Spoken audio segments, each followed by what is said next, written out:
దినము మన ధ్యానాంశముగా ఏర్పాటు చేయబడినటువంటి అంశం చింతను గూర్చిన ఉపదేశము.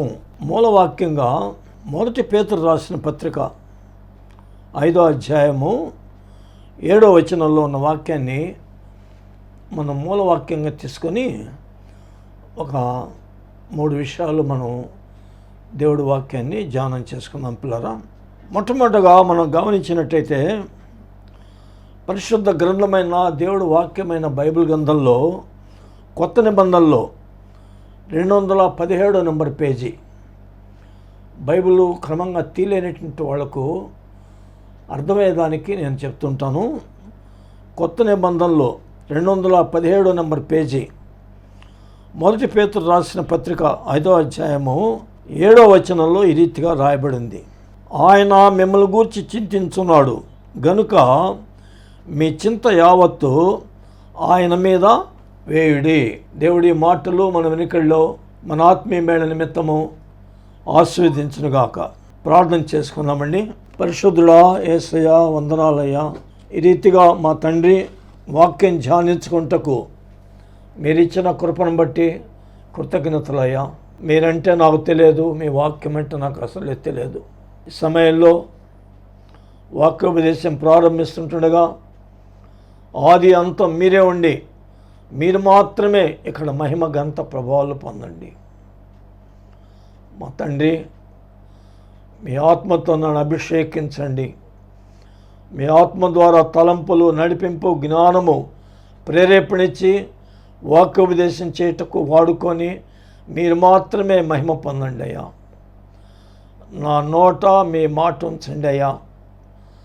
ఎక్కడ ప్రారంభించాలనో ఎక్కడ ముగించాలనో మీరు నన్ను నడిపించండి నాయన.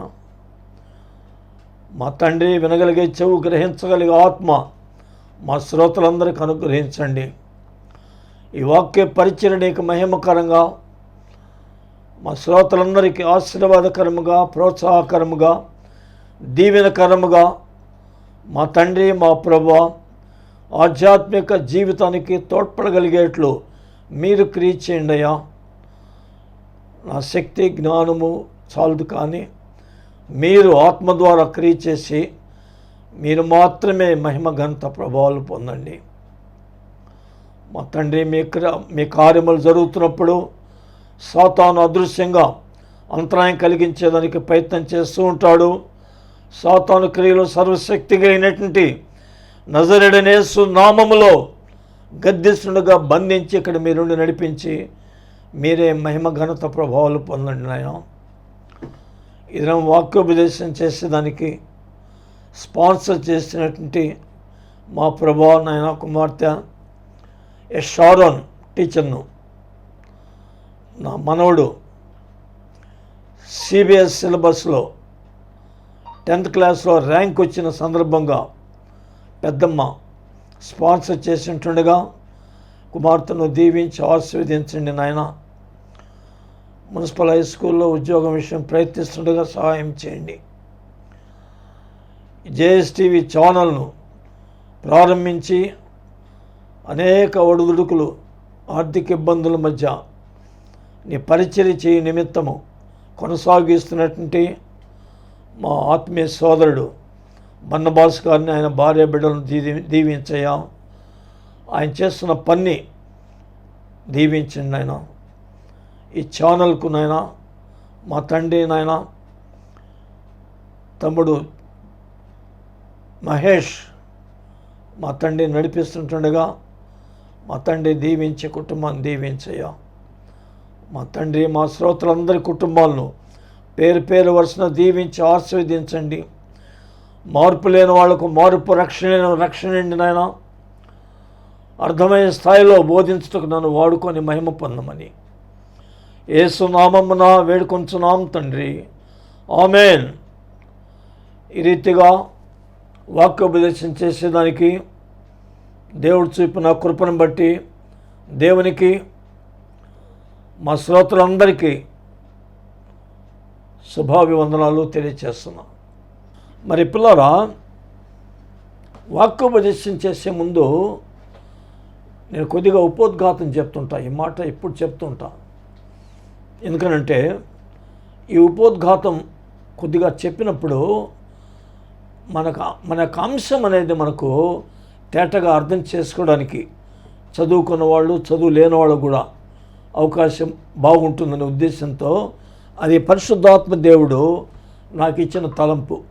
ఈ 1 పేతురు పత్రిక 5వ అధ్యాయం 7వ వచనంలో ఆయన మిమ్మల్ని గూర్చి చింతిస్తున్నాడు. ఆ సర్వశక్తిమంతుడైనటువంటి ఆ ప్రభు తండ్రి కుడి పార్శ్వమున కూర్చొని మన కొరకు విజ్ఞాపన చేస్తున్నటువంటి భూమి ఆకాశించినటువంటి సర్వశక్తిమంతుడు ప్రపంచంలో ఎన్నో కోట్ల మంది ఉన్నారు కదండి. ప్రపంచ దేశాలలో ఈ ప్రపంచంలో ఇంతమంది వ్యక్తులు ఉంటే కూడా నీవు ఏ మారుమూల ఉన్నా, ఏ గ్రామంలో ఉన్నా, ఏ పట్టణంలో ఉన్నా, ఏమండి ఏ మండలంలో ఉన్నా, ఏ టౌన్లో ఉన్నా, ఆయన మనల్ని గురించి చింతిస్తున్నట్ట. దేవుడికి స్తోత్రం కలుగును గాక. He is having concern upon us. మనల గురించి ఎంత శ్రద్ధ చూడండి ఆయనకు, యేసయ్యకు. ఎంత మంచి దేవుడు అండి ఆయన. మన ముఖ్య స్నేహితులుగా ఉండేవాళ్ళు, వాళ్ళ పరిస్థితి ఎట్లుంది, వాళ్ళు ఏం చేస్తున్నారు, వాళ్ళకి ఏ ఇబ్బందులు ఇరుకులు ఉన్నాయనేది ఏదో కొంతమంది ఆప్తులైన స్నేహితులు, మిత్రులు ఆలోచిస్తారు. బంధువుల్లో కూడా ప్రాణప్రదముగా ప్రేమించేటువంటి బంధువులే, మీరు ఎట్టున్నారు, మీ పరిస్థితి ఎట్టున్నాయి, మీరు ఏం కష్టాల్లో ఉన్నారా, ఏంది, మీకు ఏదైనా ఇబ్బంది అయితే మేము మా చేతనంత మటుకు సహాయం చేస్తాము అనేటువంటి ఉద్దేశాలు, భావాలు ఉండేవాళ్ళు కొంతమంది ఉంటారు. వృద్ధుల్ని నేను అనుభవంలో చెప్తున్నాను. ఈ దినాలలో స్వార్థం జాస్తి అయిపోయిందని దానికి ఏం సందేహం లేదు. స్వార్థప్రియులు, ఎవరు తింటే వాళ్ళకే, ఎవరు ఉంటే వాళ్ళకే అన్నట్టుకుంది కొంతమంది. అందరి గురించి నేను చెప్పను. ఇదంతా ఒకసారి ఆలోచించినప్పుడు ఎలాంటి స్వార్థం లేకుండా, ఏమంటే ఏ విధమైనటువంటి మన వల్ల ఆయనకేం ఆదాయం లేదు, మన వల్ల ఆయనకేం పనులు జరగాల్సిన అవసరం లే, అన్నీ ఆయనే చేసేవాడు, సర్వశక్తిమంతుడు. ఆయన మనల్ని గురించి చింతిస్తున్నట్ట. ఈ మాట చూడండి ఎంత గొప్పగా ఉందో. ఎందుకని చింతిస్తున్నాడు? ఏందా చింత? ఆయనకేం తినేదానికి లేదా, కట్టుకోవడానికి లేదా? ఏమండి పరలోక వైభవంలో ఉండేటువంటి ఆయన మన గురించి దేనికి చింతిస్తున్నా అంటే, మీ కొరకు మిట్ట మధ్యాహ్నం అడ్డగుడ్డ కట్టుకొని భూమికి ఆకాశానికి మధ్య శిలువలో వేలాడి మీ కొరకు నా తుది రక్తం వరకు, నా తుది బొట్టు వరకు నా రక్తాన్ని కార్చి మిమ్మల్ని మీ పాపం నుంచి విమోచించాలని, పాప క్షమాపణ ఇవ్వాలని, ఆత్మరక్షణ ఇవ్వాలని, మరణానంతరము మీ యొక్క ఆత్మ మోక్ష ప్రాప్తి కలగాలని, పరలోక వైభవంలో మన ఆత్మ మహిమలో ప్రవేశించాలని ఆయన ఈ లోకానికి వచ్చి, ఏమండి శిలువలో మన కొరకు బలి అయిపోయి రక్తం కారిస్తే, మరి దీని గురించి కొంతమంది పట్టించుకోవట్లేదు అని ఆయన చింత. ప్రభు నాకు ఇచ్చిన తలంపది. మీ కొరకు నేను త్యాగం చేశా, మీ కొరకు నేను బలి అయిపోయినా, ఏమండి మీ కొరకు నేను రక్తం కార్చి, మీ పాప పశ్చాత్తాపడితే, పాప ప్రాయశ్చిత్తము, పాప పశ్చాత్తాపడితే అదృశ్యంగా కంటి కనపడకుండా నా యొక్క రక్తధారలు, రక్త బొట్టు మీ మీద ప్రోక్షించి మీ పాపము నుంచి శుద్ధి చేసి ఆత్మరక్షణ ఇచ్చి మీలో ఒక ఆధ్యాత్మికమైనటువంటి ఒక చైతన్యం అనేది నేను కలగచేయాలనే భూలోకానికి వచ్చాను.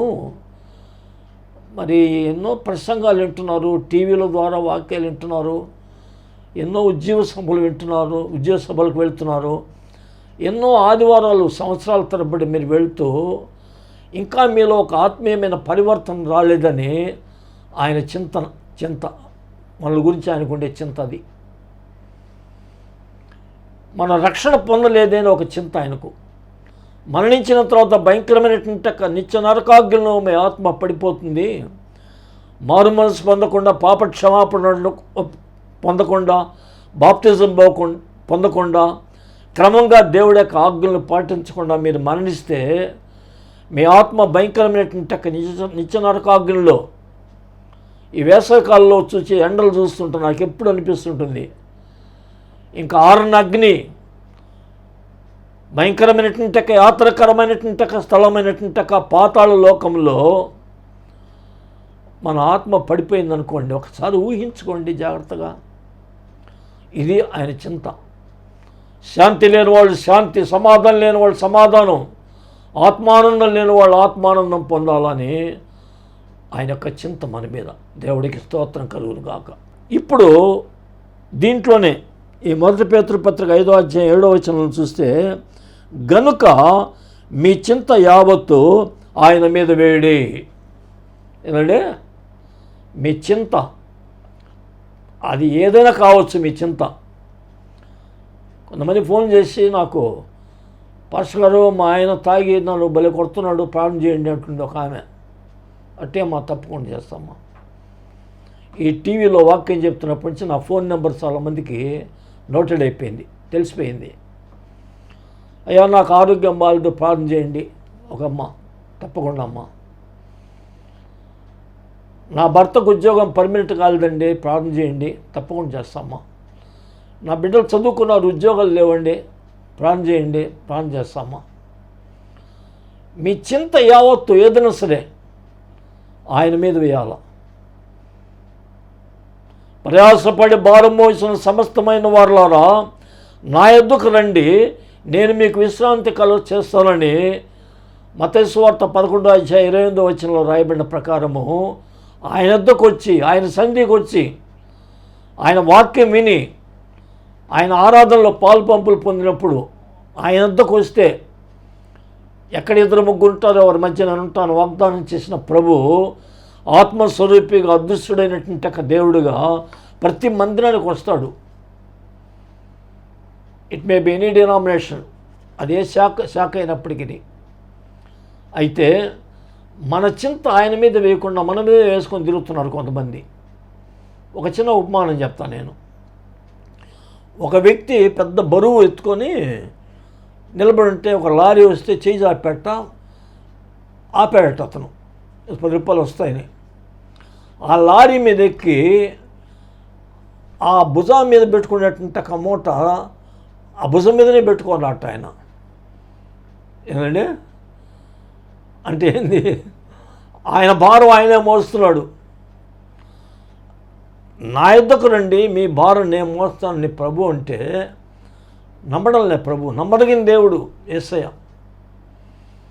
చింత వల్ల జరిగేది ఏంటంటే పిల్లరా, బీపీ టెన్షన్ అవుతుంది. టెన్షన్ వల్ల బీపీ జాస్తి అవుతుంది. బీపీ జాస్తి అయితే పక్షవాతం వచ్చే ప్రమాదం ఉంది.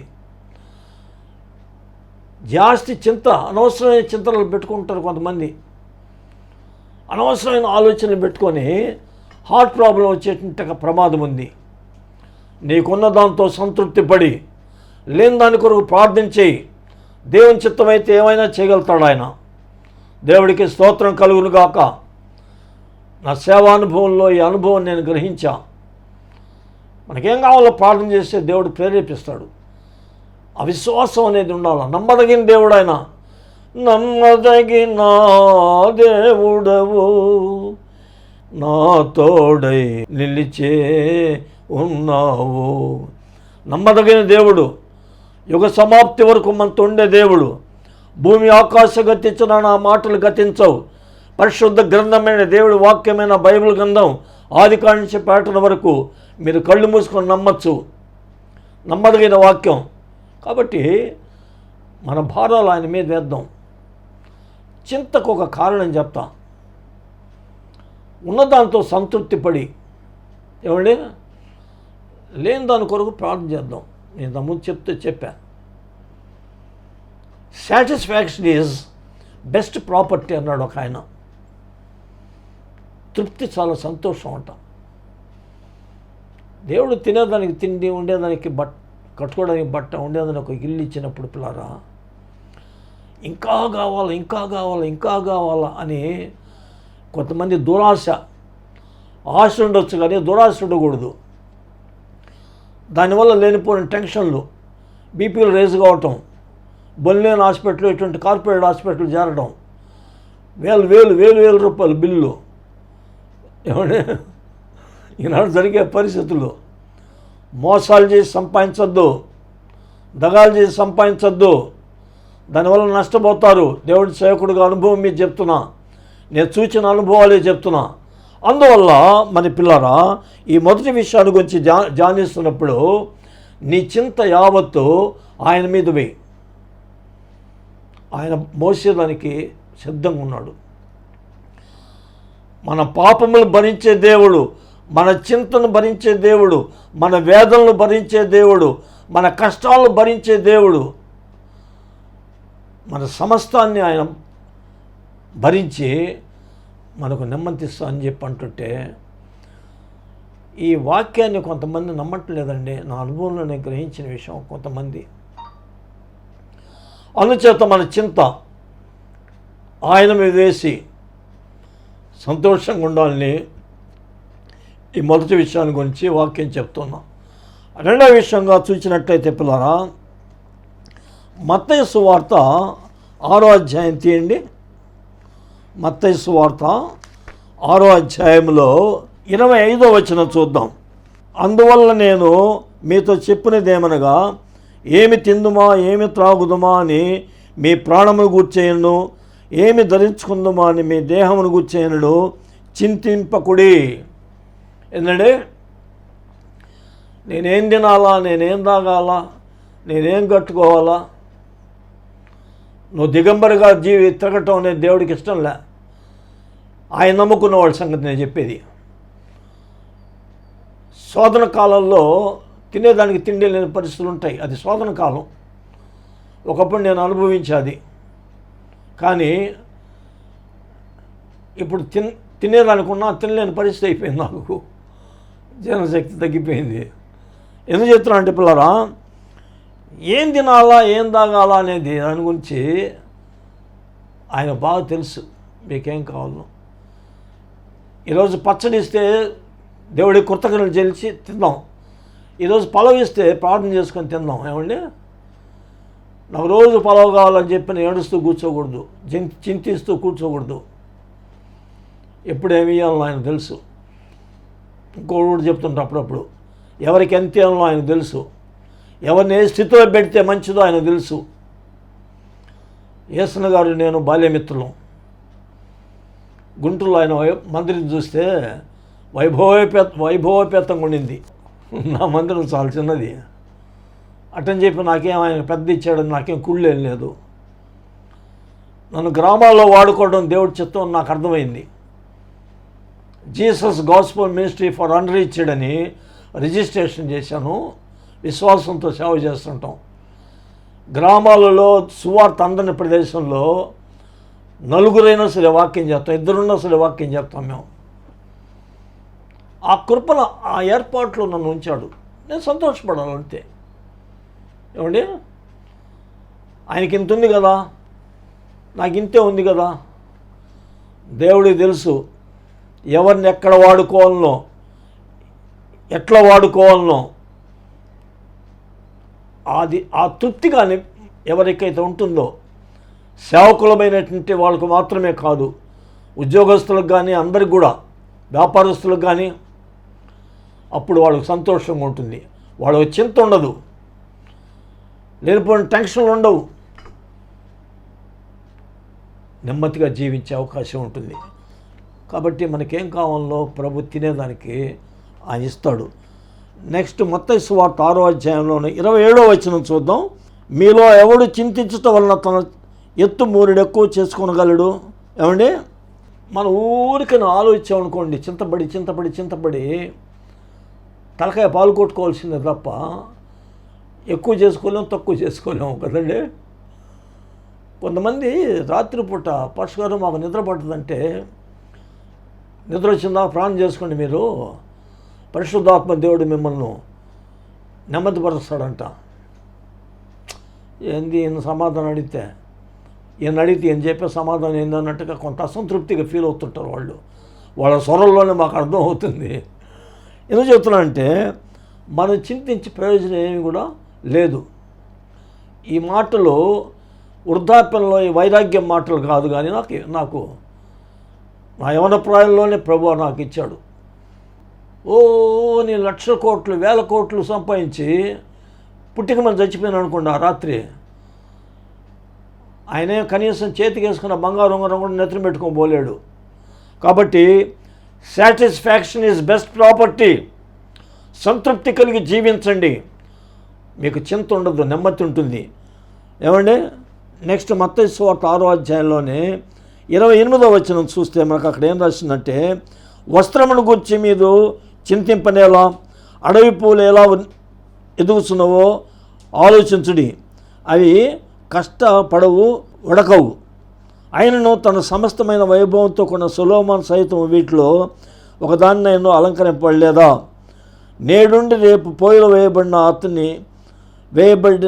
అడవి గడ్డిని దేవుడు ఇలాగ అలంకరించను. అల్ప విశ్వాసులారా, మీకు ఈ 31వ వచనం, కాబట్టి ఏమి తిందము, ఏమి త్రాగుదము, ఏమి ధరించుకుందామని చింతపడకుడి అని మత్తయి అయినటువంటి ఒక భక్తుడి ద్వారా పరిశుద్ధాత్మ దేవుడు ఈ మాటలు రాయించాడు.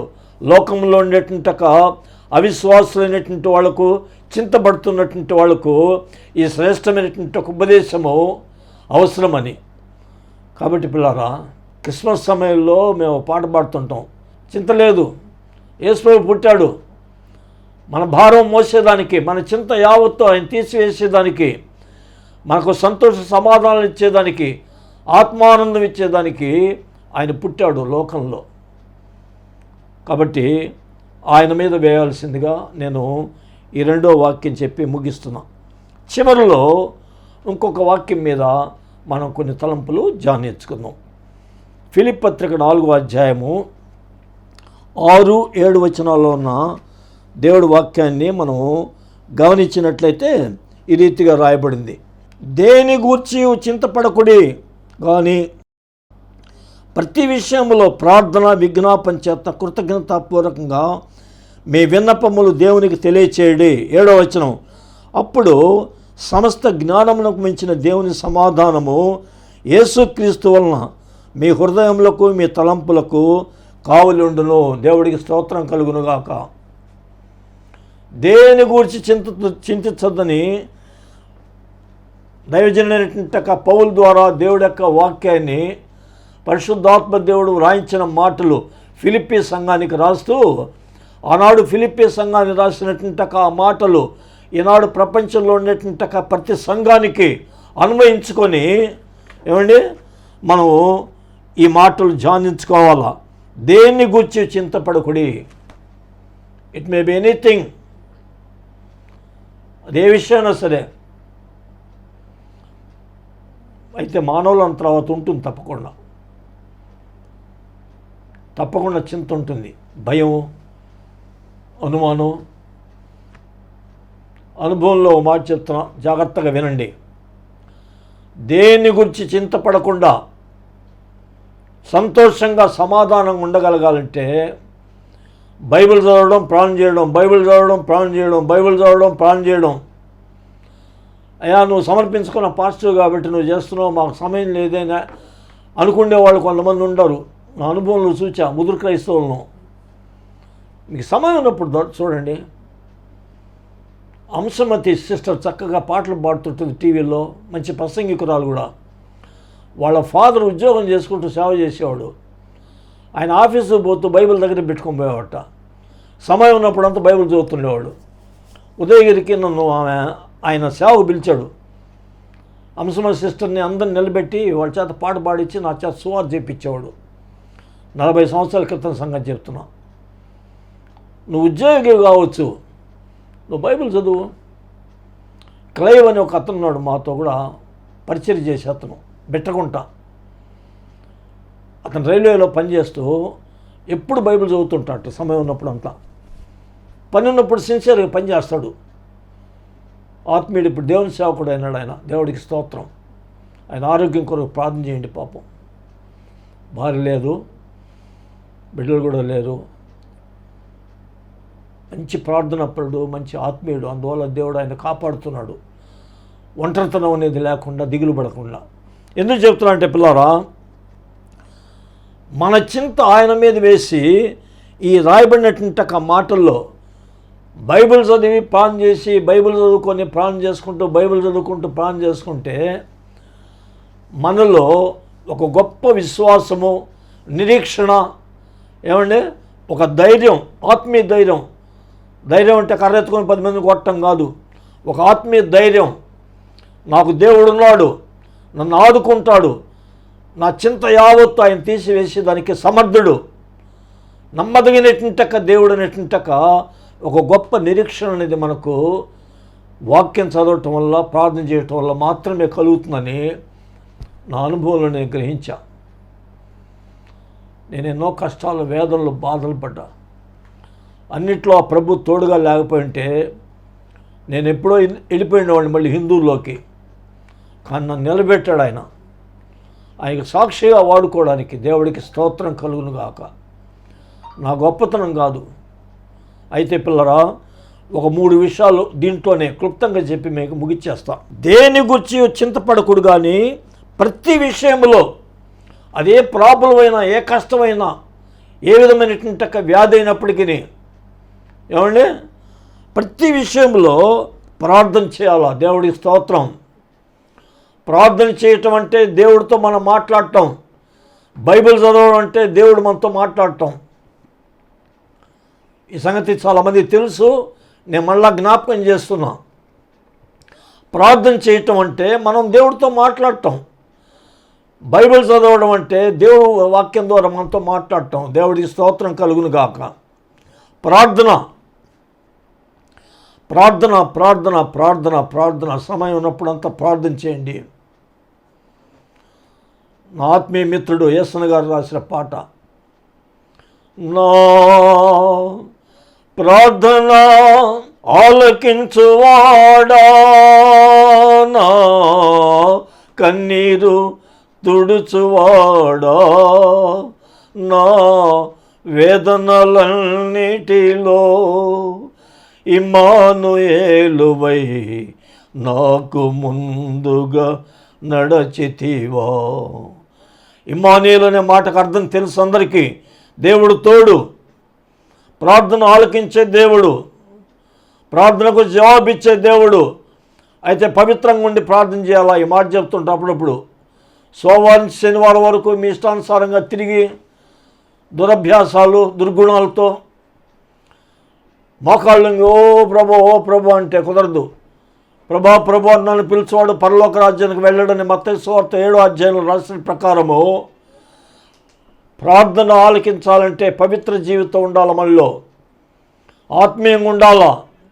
దేవుడికి భయపడి ప్రార్థన చేయాలా. మనం ఆయన హెచ్చించాలా, మనం తగ్గించుకోవాలా. అప్పుడు మన ప్రార్థన ఆయన ఆలకిస్తాడు. దేవుడికి స్తోత్రం కలుగును గాక. నెక్స్ట్ దాంట్లోనే ఇంకేంటంటే పిల్లరా, విజ్ఞాపన. ఇతరుల కొరకు మనం ప్రార్థన చేయాలా. నన్ను కాపాడు, నా కుటుంబాన్ని కాపాడు, నా భర్తను కాపాడమని స్త్రీ, నా భార్యను కాపాడమని పురుషుడు అంటే ఆ ప్రార్థన చేసుకోవడం తప్పని నా ఉద్దేశం కాదు. దయచేసి అనుకోవద్దు. ప్రార్థన చేసుకోవాలా. మీ కుటుంబం కొరకు, మీ బిడ్డల కొరకు ప్రార్థన చేసుకోండి. ఎట్ ది సేమ్ టైం విజ్ఞాపన, ఇతరుల పక్షంగా మనం ప్రార్థన చేయాలా. వాళ్ళు మన శత్రువులు కావచ్చు, ఏమండి, మనకు మిత్రులు కావచ్చు. రక్షణ లేని వాళ్ళ కొరకు మనం రక్షణ కొరకు ప్రార్థన చేయాలా.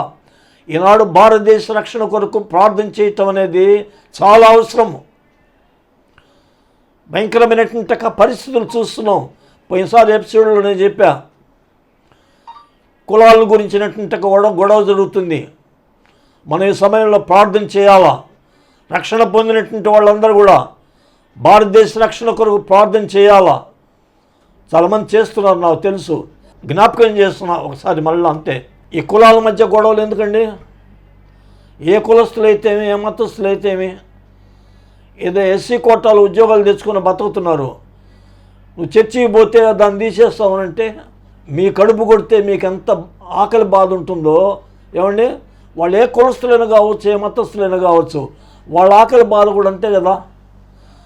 అందువల్ల మరి మన కొరకు ఈ ఎస్సీలను బాధ పెడుతున్న వాళ్ళ కొరకు మారు మనసు కొరకు ప్రార్థన చేయండి. వాళ్ళకు దేవుడు భయం కలిగించేట్టు ప్రార్థన చేయండి. దేవుడు ఆలకిస్తాడు ప్రార్థన. దేవుడు జవాబిచ్చే దేవుడు. విజ్ఞాపన ప్రార్థనకు విజ్ఞాపన. చివరిగా ఇంకొక మాట చెప్పి నేను ముగిచ్చేస్తున్నా. కృతజ్ఞత. ఏమండి? కృతజ్ఞత కలిగి ఉండాలి. ప్రతిరోజు రాత్రి పండుకునే ముందు నా మటుకు నేను చెప్తున్నా చిన్న సాక్ష్యం. నాకు ఈ రోజంతా ఆహారం ఇచ్చావు ప్రభా, బట్టలు ఇచ్చావు ప్రభా, తలదార్చుకోవడానికి ఇల్లు ఇచ్చావయ్యా. నా జేబులో 100 రూపాయలు అనుకోండి, టాటా బిర్లా లెవెల్లో ఫీల్ అవుతుంటా నేను. నా సంతోషం చాలు ప్రభా. నాకే వృద్ధాప్యంలో ఎండలకు నేను హాస్పిటల్లో పడిపోయి సెలైన్లు గడుచుకోకుండా, ఏమండి, పెద్ద పెద్ద కార్పొరేట్ హాస్పిటల్ పోకుండా నన్ను కాపాడుతున్నావయ్యా. నీ కృతజ్ఞతలు. కాపాడావు ప్రభా. ఈ దినమంతా ఈ రాత్రి మీ సన్నిధి ఉంచండి. ఏమండి? ఇది చేసినందుకు కృతజ్ఞత. కృతజ్ఞత లేనివారు వేల కొలదిగా కూలినను కృపావాక్యమునకు సాక్షులామై కృప వెంబడి కృపను పొందుదు. దేవుని ప్రతిష్ట ప్రజలైనటువంటి ఇశ్రాయేలీలు ఐగుప్తు దేశం నుంచి వాళ్ళు ఎంతోమంది బయలుదేరి వచ్చారు. సుమారు 6 లక్షల మంది కాలుబలం, కొంతకన్నా కొంచెం జాస్తి.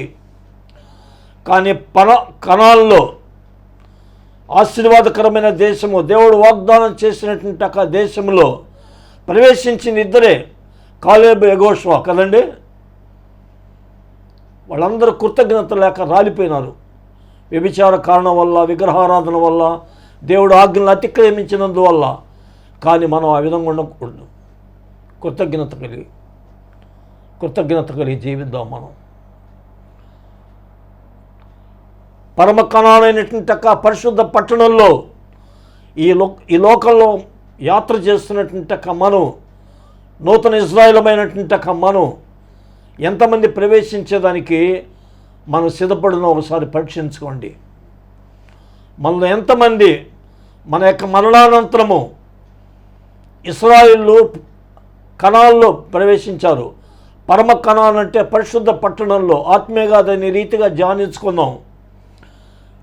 ఎంతమంది మనం వెళ్ళేదానికి సిద్ధపడినాం పిల్లరా? కాలేబు యెహోషువలాగా సిద్ధపాటు లేని వాళ్ళు సిద్ధపడండి. మీ చింత యావత్తు ఆయన మీద వేసి ప్రార్థన, విజ్ఞాపన, కృతజ్ఞత కలిగి జీవించవలసిందిగా. వాక్యం చదవని వాళ్ళు వాక్యం చదవండి. మా శ్రోతలారా, తరచుగా ఒక మాట చెప్తుంటా, మీరు బైబిల్ తీసుకొచ్చి కూర్చోండి అని చెప్తుంటాను నేను ఎప్పుడు. మా శ్రోతలందరూ ఎక్కడెక్కడ ఏ ఊళ్ళో ఉన్నారో నాకు తెలియదు, ఎంతమంది తెచ్చుకున్నారో నాకు తెలియదు. తెచ్చుకోని వాళ్ళు బైబిల్ తీసుకొచ్చి కూర్చోండి, బైబిల్ చదవండి, ప్రార్థన చేయండి. మీ చింత ఆయన మీద వేయాల్సిందిగా ప్రభు పేరట మనవి చేస్తున్నాం. దేవుడి మాటలు మన వెనుకల్లో మన ఆత్మీయమైన నిమిత్తము ఆశీర్వదించుగాక. ప్రార్థన చేసుకుని ఆశీర్వాదంతో మనం సెలవు తీసుకుందామండి. పరిశుద్ధుడా యేసయ్య, వందనాలయ్యా. ధ్యానించుకున్న మాటలు మా శ్రోతలందరూ హృదయాల్లో ఫలింపచేయండి నాయన. దేనిని గూర్చి చింతపడకుడి, మీ చింత యావత్తు ఆయన మీద వేడి. ఏమి తిందుమా, ఏమి ధరించుకుందామా అని చింతపడద్దని ప్రభువా, మీరు మా తండ్రిని వాక్యం ద్వారా సెలవిచ్చిన విధానం బట్టి కృతజ్ఞతలు. మా శ్రోతల్లో మా తండ్రి ఎవరెవరు ఏ విధమైనటువంటి చింత కలిగి ఉన్నారో మా తండ్రి, ఆ చింత అంతా కూడా ప్రభా నీ మీద వేసి వాక్యం చదివి ప్రార్థన చేసుకుంటున్నాయన నీ ఆత్మ ద్వారా స్థిరంగా జీవించే కృప అనుగ్రహించమని యేసు నామమున వేడుకొంచున్నాం తండ్రి.